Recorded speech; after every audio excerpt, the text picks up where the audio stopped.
Hi guys, we are live.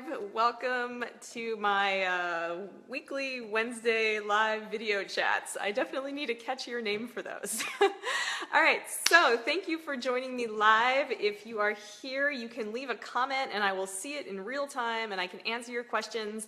You can comment on what I'm going to discuss today, or you can, well, at the end I'll save some time for Q&A so you can ask me anything you want. FODMAP related or even otherwise. Why not? Okay, so if you're new around here, I'm Julie and my website is calmbellykitchen.com. You are probably here because you're in the Calm Belly Kitchen Facebook group, so thank you so much for being a part of my community. Today we're going to talk about the consequences of staying on the low FODMAP diet long term. So I'm going to go over the 3 key points you need to consider when it comes to being on FODMAP long term. All right, so again, I'm Julie and welcome to my weekly Wednesday FODMAP chat. So I'm going to get started, okay? And if you're watching the replay, leave your question in the comment section and I'll get a Facebook notification and I will definitely check back in and answer your questions after the fact if you are watching the replay. All right, so welcome to the live viewers. Hey guys, I'm hoping that I have a good connection with Facebook today. I've checked everything and I'm right by my router here, so my internet's as strong as it's gonna be, all right? So welcome and thank you so much for joining me. Today we're gonna talk about the consequences of staying on the low FODMAP diet long term. And one of the fabulous members of the group suggested this topic and I thought it was a really good one because I think there's a lot of myths about it, or people just aren't really clear on it, or people know that it's not meant to be a lifetime diet, but you're kind of tempted to just stay low FODMAP permanently because you feel better, and that's so understandable, all right? But the thing is, it's not meant to be for life, and there are some really concrete reasons for that, and I'm just gonna walk you through those. I have some notes right down here on my laptop, so if I'm glancing down, that's what I'm looking at, okay? So today we're going to cover the 3 main reasons why you shouldn't be on the FODMAP diet long term. And when I say FODMAP diet, I mean low FODMAP. So that means restricting all high FODMAP foods, staying within the low FODMAP serving size of all foods all the time. And so the reason you don't want to do that, first off, is because variety in your diet is a good thing and it's really important. So probably all our lives we've heard it's important to eat a balanced diet, balance your nutrients and your protein and your fat and your fruits and your vegetables and your carbs and your whole grains and balance. And this is actually really great advice. Of all the crazy nutrition advice maybe that you've heard over the years, eating a balanced diet is one of the best nuggets of advice you could have. And the reason is because if you eat a wide variety of things in moderation, you're sure to get all those nutrients, vitamins, micronutrients, and antioxidants, phytonutrients, all those little components of food that are even still being discovered. Like food science is still a really lively field of research, and there's so much that goes into the chemistry of food and how it affects our bodies that we don't even know yet. And so the more variety you get, just the healthier you'll be and the more likely you are to be getting that magic antioxidant that hasn't been discovered yet. Although there is no one magic thing because it all works together, and having variety ensures that you're going to get a great mix. And you can take supplements, it's true, but the best way and the easiest way is to get it from food, because when you eat, let's say, a tomato, it doesn't just give you vitamin C, it gives you, like a vitamin would, it gives you all the other antioxidants and phytonutrients and all those little components that make it such a healthy food. Okay, so variety is the first reason why staying on the FODMAP diet long term isn't ideal, because it does cut out a lot of foods. All right, the second reason why it's not great to stay on the FODMAP diet long term is because of the prebiotic effect. All right, so this is kind of the key of what I'm talking about today, and it's really the most compelling reason why you don't want to be on FODMAP long term, because FODMAPs are prebiotics, not probiotics. I'll explain the difference. So prebiotics are the food for the good bacteria in your gut, okay? So the good bacteria should be there, and you get it from eating food like yogurt and fermented foods, but that good bacteria can't just survive on its own. It needs to eat. It needs to grow because it's it's a living thing in your gut. It's your gut flora, sort of the ecosystem of your gut, and that good bacteria helps keep your digestion optimal and working the way it should. And even if you have IBS, maybe your gut flora isn't fully to blame for your IBS. It's a reaction to FODMAPs and a whole lot of other things that go into it. But having a healthy, balanced gut flora is important for everyone. So those prebiotics feed the good bacteria, and that's a major component of those FODMAP foods. They contain prebiotics. So this has not been studied long term. The effect of severely restricting prebiotic foods like FODMAPs. But the theory is that doing it long term is going to just put you in this vicious cycle where you're not feeding the good bacteria, so your body's constantly fighting to maintain that balance of good bacteria in your gut. And then you have, a FODMAP sensitivity, or you have other food intolerances, so that also makes your gut work harder. And then you can take a probiotic, which a probiotic is the actual good bacteria. I'm in the dark, guys. Why is my light so bad? That's better. I don't know. Okay, sorry. So that the probiotics are the actual good bacteria. And yes, you can take those supplements, but you're taking them, but then they're not getting the food they need to survive and grow and populate and keep your gut in balance, okay? So that's the prebiotic effect of FODMAPs, and although there haven't been long-term studies because the science of FODMAPs is only about 10 years old, those studies are happening, but we don't know the effect of going for 20 or 30 years with a minimal intake of nutritious prebiotic-rich foods, all right? So that's the crux of it. And if you need more clarification on that, you can leave a comment or leave a comment for the replay, and I will answer your questions.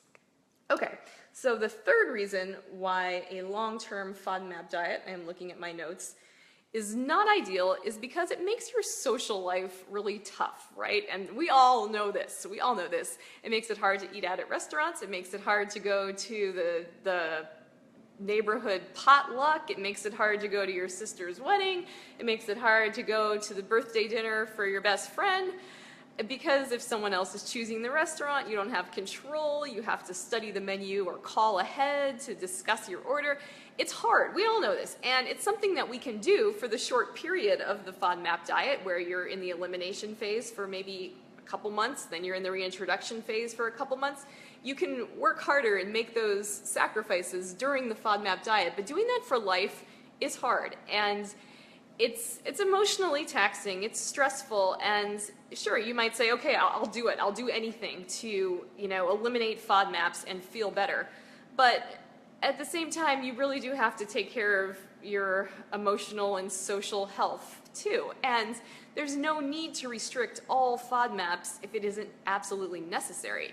So the important thing is, where we get back to doing the reintroduction, you'll learn your trigger foods. Most of us can tolerate certain subgroups, the FODMAP subgroups, right? You may be able to eat fructose with reckless abandon, well, maybe not reckless, but you may be able to tolerate fructose just fine, but you can't eat any polyols because just a small serving gives you bad symptoms. Maybe a small serving gives you just, moderate symptoms, so you can eat polyols sometimes. It's all about learning what you can tolerate and how much you can tolerate, because even if you know that mannitol is a trigger and you can't eat a whole roasted sweet potato, but you can have a few bites of sweet potato if they're in a salad or a casserole or something. And that makes a big difference in your life than, going to a dinner party and saying, I can't eat those sweet potatoes, and that might not even be necessary. So that's what I have to say about the consequences of being on the low FODMAP diet long term. And I know that we do it for a reason, because we want to be feeling good, and it's scary to reintroduce foods and think about having those symptoms again. But here's the thing, you went for maybe years. For me, personally, I went for 12 years having IBS and having those symptoms. So testing FODMAPs and having the symptoms again, a few times to learn my trigger foods, that's not a big deal, right? I put up with it for 12 years. And if you're not sure how to do it, or if you've tried it and it has been really tough and you haven't gotten clear results, then find an expert who can help you, whether it's a health coach like me or a dietitian. You need a FODMAP expert who can customize the reintroduction plan for you so you can, learn your triggers and get on to a calm belly life, even with IBS, because it can definitely be done and you don't need to be in severe restriction for long term. Some of us might be super sensitive, but most of us can probably tolerate a certain level of FODMAPs, and it's just easier in life and for your health on so many levels. So does anyone have any questions about staying on the FODMAP diet long term, or how long you should stay on it, or any FODMAP questions in general? I am here and I will answer your questions for the next few minutes. Hello. So thanks for joining me live. Who's here? Someone say hi and tell me who's here. I'm also wondering, guys, if you're watching the replay, is this a good time for, what is a good time for these weekly Wednesday broadcasts? I've kind of been doing it around the same time for the past few weeks, but I'd love to know if an earlier time is good, or if you're somewhere else in the world, let me know what a good time is for you in the comments. Oh, is that pronounced Ilkin? I'm not sure. Okay, I don't know if I'm pronouncing your name right. I'm sorry if I'm not. But the question is, I still have symptoms with the diet, so I'm worried to reintroduce. That's a really important thing to address, okay? When you do the elimination phase, you might not completely get rid of your symptoms. The goal is to experience consistent improvement. So if you notice that you feel a lot better, maybe you, I don't know. I don't know what your symptoms are specifically, but if you feel a lot better, it doesn't mean you have to feel perfect. So if you do notice that consistent improvement, that means that you are definitely sensitive to FODMAPs. FODMAPs are what was causing your problems, and so that's what you've learned, and now you can reintroduce foods. So you might have to do the reintroduction slowly because you want to wait until you're feeling good before you test a new food. But otherwise, as long as you're certain that you're doing the elimination phase correctly and you're not, mixing in too many high FODMAP foods, then it's okay to reintroduce. Okay, I hope that answered your question. Let me see. Kat. Hi, Kat. Thank you for joining me live. Oh, thank you so much. You're sweet. Thanks for joining me. I just got a notification on my phone. I hope that doesn't show up. All right, Julie asks, how long is too long? Okay, that's a great question. The official recommendation, and it's just a recommendation that Monash makes, is that you should be in the elimination phase for about 2 to 6 weeks. In my experience working with clients and talking to you guys, it seems like it takes people 4 to 8 weeks.